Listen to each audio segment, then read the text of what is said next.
Okay, be honest. When you get a job offer, what's the first thing you look at? It's the salary, right? The big number. But what if I told you that number is just the tip of the iceberg?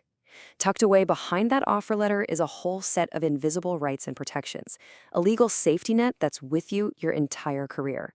Let's pull back the curtain on what those rights really are. To make this all real, let's follow the story of someone named Ananya.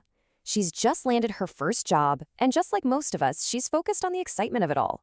But she's about to go on a journey, discovering that her job is so much more than a paycheck.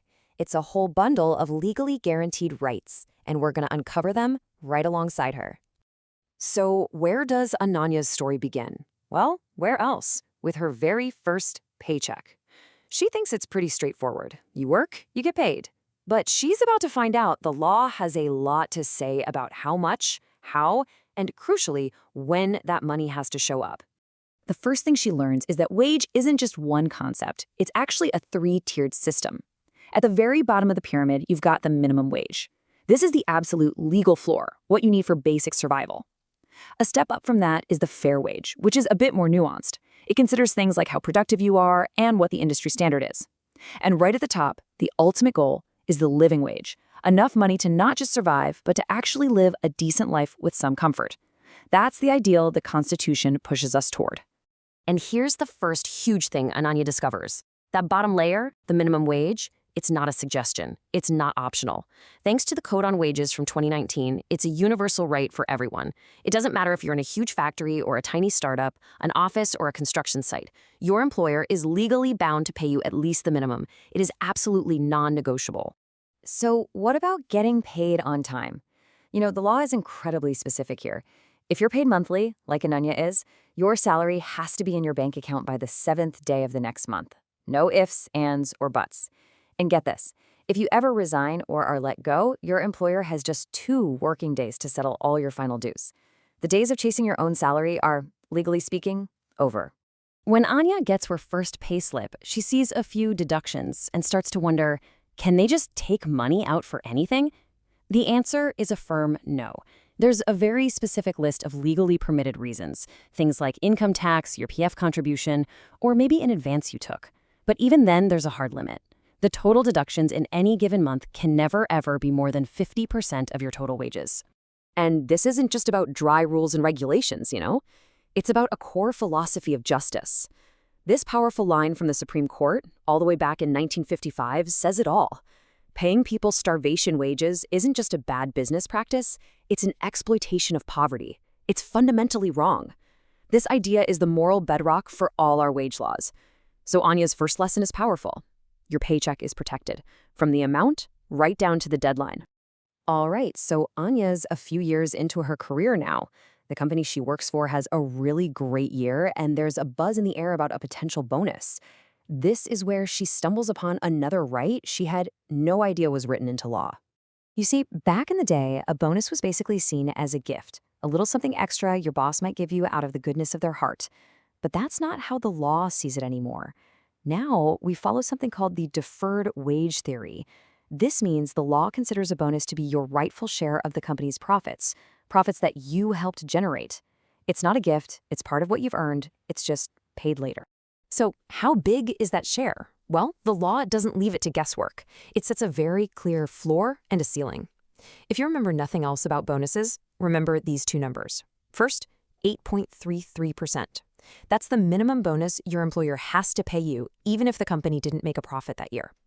And on the flip side, even in an amazing, record-breaking year, the bonus is capped at a maximum of 20%. These 2 figures are the guardrails for your legal right to a bonus. Ananya's career is moving along, but then, one day, something happens at work that forces her to think about a much tougher subject. A colleague has a serious accident. And all of a sudden, these abstract laws about worker protection become very, very real. The question is no longer academic. What happens when someone gets hurt on the job? The law has a really specific term for this, an employment injury. And for an accident to qualify for compensation, it has to pass a crucial 2-part test. Think of it like needing 2 keys to unlock a door. First, the injury must happen in the course of employment. That means, during your work hours or work-related activities. And, this is just as important, it must arise out of employment. That means there has to be a clear link, a cause and effect, between your job and the injury. You need both. But what does "in the course of" even mean? Does it only start the second you punch in? Well, not exactly. The law uses this cool concept called notional extension. It basically extends the idea of the workplace. So, for example, if you're traveling to work on a bus provided by your company, that journey is legally considered part of your employment. If an accident happens on that bus, it's a workplace accident. The workplace is bigger than just the office walls. But for many workers, there's an even bigger, more powerful safety net called the Employees State Insurance Scheme, or ESI. While the old compensation law was mainly about a one-time payout for an accident, ESI is a whole different ballgame. It's a comprehensive social security system. It's this whole package of 6 different benefits, covering everything from paid sick leave and disability benefits to full medical care for you and your entire family. It's a true safety net. As Ananya's life and career move forward, she starts to realize that these laws aren't just for when things go wrong at work. They're also there to support you through the biggest moments in your life, starting a family, saving for the future, and eventually retirement. When Ananya decides it's time to start a family, she learns about the amazing changes made to the Maternity Benefit Act in 2017. For her first 2 children, she is legally entitled to a full 26 weeks of paid leave. Let that sink in. We're talking half a year to recover and bond with her baby, all while her job and her salary are completely protected. And what about when she's ready to return to work? The law has a plan for that too, and it all boils down to one magic number: 50. If Ananya's company has 50 or more employees, it is legally required to provide a creche or a daycare facility. This support makes the transition back to work so much more manageable for new parents. Now, throughout her whole career, Ananya has seen that PF deduction line on her payslip. But what is it really?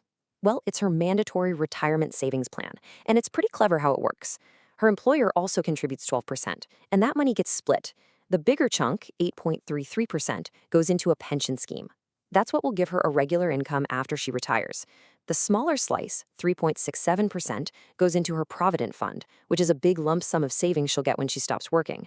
So it's a 2-in-1 system for her future. Then, after she hits the 5-year mark at her company, a brand new benefit unlocks: gratuity. This isn't just a nice gesture, it's a legal right. Think of it as a big thank you from the company for your loyalty and long service. And the formula to calculate it is simple. For every single year you've worked, you get paid 15 days worth of your last salary. It's a really significant financial reward that just keeps growing the longer you stay. So, in the final chapter of our story, something big happens. Ananya gets a promotion. She's a manager now, and this changes everything. Her focus shifts from just knowing her own rights to being responsible for protecting the rights of every single person on her team. Her understanding of the law has to go a lot deeper. One of the first things she has to get crystal clear on are the rules about young workers. And let me tell you, the law is absolutely black and white on this. For a child, anyone under 14, there is a complete and total ban on employment, period. Their place is in school. Now, for an adolescent who is between 14 and 18, work is allowed, but with very strict conditions. Only in non-hazardous jobs with limits on their hours and absolutely no night shifts. The goal is to protect their health, safety, and their education. Ananya also learns that breaking this rule comes with a heavy price. Thanks to a landmark Supreme Court case, any employer found using child labor has to contribute 20,000 rupees for each child rescued. And this isn't just a fine that goes to the government. That money goes directly into a rehabilitation fund to make sure that child gets a proper education and a chance at a real future. The responsibility on her as a manager feels immense. Now, as a manager, one of Ananya's biggest jobs is making sure everyone is paid fairly. And this quote from the Supreme Court, well, it basically becomes her guide. It's a simple but powerful instruction. Ignore the fancy job titles. It doesn't matter if one person is a senior analyst and another is an associate executive. The real question is, what is the core content of their job? Are they doing work that requires the same skill, the same effort, the same responsibility? If the answer is yes, then their pay must be the same. It's as simple as that. So, think about where Ananya started. She was just looking at a number on an offer letter. She ended her journey understanding that a job isn't just a transaction, it's a relationship, governed by a whole system of laws designed to ensure fairness, safety, and dignity. These rights aren't something you have to earn. They are yours from day one. So the real question to leave you with is, now that you know they exist, how will that change the way you look at your own career?